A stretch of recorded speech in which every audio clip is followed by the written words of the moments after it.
जिला cyber crime को मिली बड़ी कामयाबी। साइबर क्राइम पुलिस स्टेशन भारी उत्तर जिला बवाना द्वारा इंडियन जिगोलो के नाम से चल रहे एक फर्जी कॉल सेंटर का भांडाफोड़।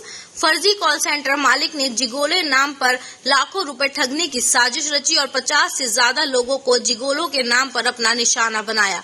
8 महिलाएं जो कॉल सेंटर में काम करती थी वह लोगों को आपराधिक साजिश के तहत रैंडम नंबर पर कॉल करके भुगतान करने के लिए प्रेरित करती थी, जिनको धारा 41.1A CRPC के तहत नोटिस दिया गया। 12 एंड्रॉयड फोन और 16 नोटबुक्स जब्त किए गए, जिन्हें अपराध में इस्तेमाल किया जाता था। 5,67,740 रुपए की राशि के लेन देन में उपयोग किए जाने वाले पेटीएम खाते को डेबिट फ्रीज किया गया। श्री सुमित निवासी समयपुर बादली दिल्ली के माध्यम से NCRP पोर्टल पर प्राप्त शिकायत पर प्राथमिकी संख्या साइबर क्राइम पुलिस स्टेशन भारी उत्तरी के तहत मामला दर्ज किया गया था। उन्होंने आरोप लगाया कि उनके साथ 70,000 रुपए की धोखाधड़ी की गई है।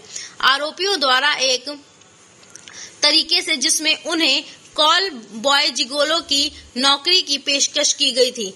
जालसाज ने जिगोलो बुकिंग व एडवांस आदि नाम पर शिकायतकर्ता से रजिस्ट्रेशन के नाम पर ठगी की। अपराध की गंभीरता को भांपते हुए पुलिस उपायुक्त श्री ब्रजेंद्र कुमार यादव द्वारा SHO police station cyber crime outer north district inspector Raman Kumar Singh की अगुवाई में, जिसमें SI Somvir, SI Damodar, SI Asha Dalal, SI Satyendra, SI Vishal Chaudhary, head constable Sanjit, head constable Manoj, head constable Balraj, head constable Dalip, head constable Pramila, आरक्षी ईश्वर, विकास, संजय और रिंकू को शामिल किया गया, जिसका गठन ACP ऑपरेशन श्री रिचपाल सिंह के समग्र पर्यवेक्षण के तहत किया गया।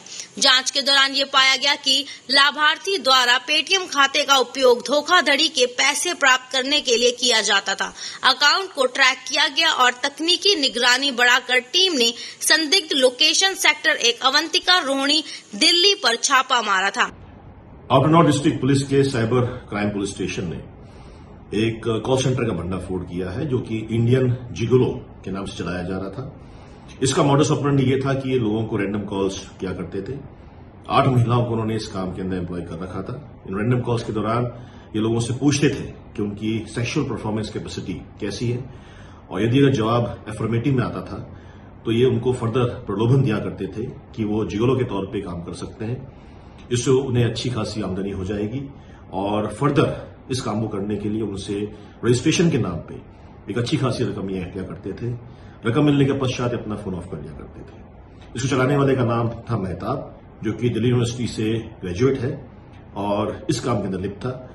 हमें यहां से 16 नोटबुक्स, 12 कीपैड मोबाइल और एक एंड्रॉयड फोन भी बरामद हुआ है। फर्दर इन्वेस्टिगेशन, जहां एक फर्जी कॉल सेंटर यौन शक्ति बढ़ाने वाली गोलियां और स्प्रे बेचने के लिए चल रहा था और इसकी आड़ में लोगों को जिगोलो सेवा में शामिल होने के लिए प्रेरित किया जा रहा था। आरोपी मेहताब ने 8 महिलाओं को कॉल करने के लिए नियुक्त किया और जस्ट डायल पर और अश्लील वेबसाइटों पर विज्ञापन दिए। कॉल करने वाली महिला यादृच्छिक नंबरों पर कॉल करती थी और एक बार कॉल पूरी होने के बाद लोगों से यौन शक्ति बढ़ाने के लिए कुछ दवा लेने के लिए कहती थी। यदि कोई दावा करता है कि उसकी यौन शक्ति भरपूर है और उन्हें ऐसी किसी भी दवा की आवश्यकता नहीं है, तो तुरंत लड़कियां उन्हें जिगोलो सेवा में शामिल होने के लिए अच्छा पारिश्रम देने के लिए कहती थी और उसके बाद पंजीकरण के नाम पर बुकिंग और अग्रिम आदि के नाम पर ठगी की जाती थी। अगर कोई कहता है कि उसके पास मजबूत यौन शक्ति है और उसे किसी दवा की आवश्यकता नहीं है, पीच शब्द का इस्तेमाल करके उस कॉल को ठगी के लिए चिन्हित कर लेते थे।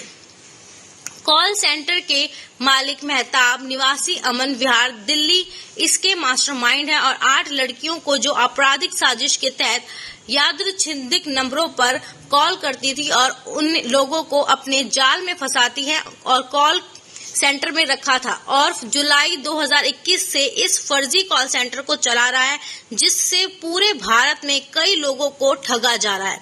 रोहिणी सेक्टर 1 से आपराधिक साजिश के तहत फर्जी कॉल सेंटर बेहद गुपचुप तरीके से चल रहा था। कॉल करने वाली महिलाएं एक दिन में लगभग 500 नंबरों पर रैंडम कॉल करती थी, जिसमें 50 से 100 कॉल लग जाते थे। अच्छे पारिश्रम के लिए वह 10 से 20 लोगों को जिगोलो बनने के लिए राजी कर लेते थे। इसके बाद वह उन लोगों को पंजीकरण, बुकिंग राशि, सुरक्षा अग्रिम आदि के नाम पर ठगते थे। पीड़ितों को ठगने के बाद वह उनके ब्लैकलिस्ट कर देते थे। पुलिस ने मामला दर्ज कर आगे की जांच शुरू कर दी है। Bureau report, BMC news.